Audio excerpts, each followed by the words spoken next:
Hi நண்பா, welcome back to SS unique. தளபதி பரந்தூர் மக்களை சந்திக்கிறதுக்கு காவல்துறை கிட்ட இருந்து அனுமதி கிடைச்சிருச்சு. அதாவது பரந்தூர்ல விமான நிலையம் வர்றதுக்கு எதிராக அந்த ஊர் மக்கள் ஒரு 3 வருஷமா போராட்டம் நடத்திட்டு இருக்காங்க. ஸோ தளபதி அந்த ஊர் மக்களை நேரடியா சந்திக்கிறதுக்காக காவல்துறை கிட்ட பர்மிஷன் கேட்டு லெட்டர் கொடுத்திருந்தாரு. அதாவது ஜனவரி 19 அப்படி இல்லைன்னா ஜனவரி 20ஆம் தேதி கேட்டிருந்தாரு. ஸோ காவல்துறை கிட்ட இருந்து ஜனவரி 20ஆம் தேதி, அதாவது நாளை மறுநாள் தளபதி வந்து பரந்தூர் மக்களை சந்திக்கிறதுக்கு பர்மிஷன் கொடுத்திருக்காங்க. அதுவுமே கரெக்ட் தான். ஏன்னா சண்டே அதுவுமா பர்மிஷன் கொடுத்திருந்தாங்கன்னா கட்டுப்படுத்த முடியாத அளவுக்கு ஒரு மிகப்பெரிய கூட்டம் கூடுறதுக்கு வாய்ப்பு அதிகம். ஸோ மண்டேன்றப்போ ஓரளவுக்கு கூட்டம் குறையும். அந்த தளபதி பாத்தீங்கன்னா ஏகனாபுரம் பரந்தூர் மக்களை தான் சந்திக்க போறாரு. ஸோ அதுக்கான இடத்தையும் தேர்வு செஞ்சு ரெடி பண்ணவும் ஆரம்பிச்சுட்டாங்க. கட்சி ஆரம்பிச்சதுக்கு அப்புறம் தளபதி ஒரு பிரச்சனைக்காக நேரடியா களத்துக்கு வராரு. ஸோ என்ன மாதிரியான சுச்சுவேஷன்லாம் ஹேண்டில் பண்ண போறாரு, என்னெல்லாம் பேச போறாருன்றத பாக்குறதுக்கு பயங்கர ஆவலா இருக்கு. நம்ம ஆவல்ல இருக்கோம்னா ஆளுங்கட்சியெல்லாம் அல்லுல இருப்பாங்க.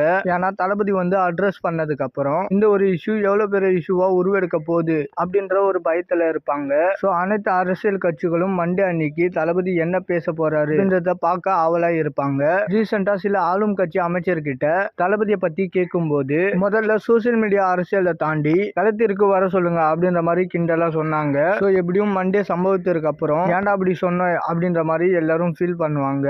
அந்த தளபதி போயிட்டு அந்த மக்களுக்கு ஜஸ்ட் சப்போர்ட் பண்றது மட்டும் இல்லாம சம்திங் ஏதாவது ஒரு சொல்யூஷனோட போனா நல்லா இருக்கும். ஏன்னா இந்த இஷ்யூ மட்டும் சால்வ் ஆச்சுன்னா தளபதிக்கு ஒரு மிகப்பெரிய நேம் கிடைக்கும். ஏன்னா 3 வருஷமா நடந்துட்டு இருக்கிற ஒரு பிரச்சனைய ஒரே நாள்ல போய் முடிச்சிட்டாருப்பா அப்படின்னு சொல்லிட்டு தளபதி மேலையும் தமிழக வெற்றி கழகம் மேலையும் ஒரு மிகப்பெரிய நம்பிக்கை மக்களுக்கு வரும். 2026 எலெக்ஷன்ல தமிழக வெற்றி கழகம் பெரும்பன்மையா ஜெயிக்கணும்னா இந்த மாதிரி இன்னும் நிறைய நிகழ்வுகள் நடக்கணும். ஸோ இந்த பரந்தூர் ஏர்போர்ட் இஷ்யூலயே அது நடக்குதான்றத வெயிட் பண்ணி பார்க்கலாம். அண்ட் இந்த மாதிரி தளபதி பத்தின அப்டேட் தெரிஞ்சுக்க மறக்காம எஸ்எஸ் யூனிக் சேனலை சப்ஸ்கிரைப் பண்ணி சப்போர்ட் பண்ணுங்க. நீங்க இன்னும் என்னோட இன்ஸ்டாகிராம் ஐடியை ஃபாலோ பண்ணலன்னா டிஸ்கிரிப்ஷன்ல லிங்க் இருக்கு, மறக்காம ஃபாலோ பண்ணி அங்கேயும் சப்போர்ட் பண்ணுங்க.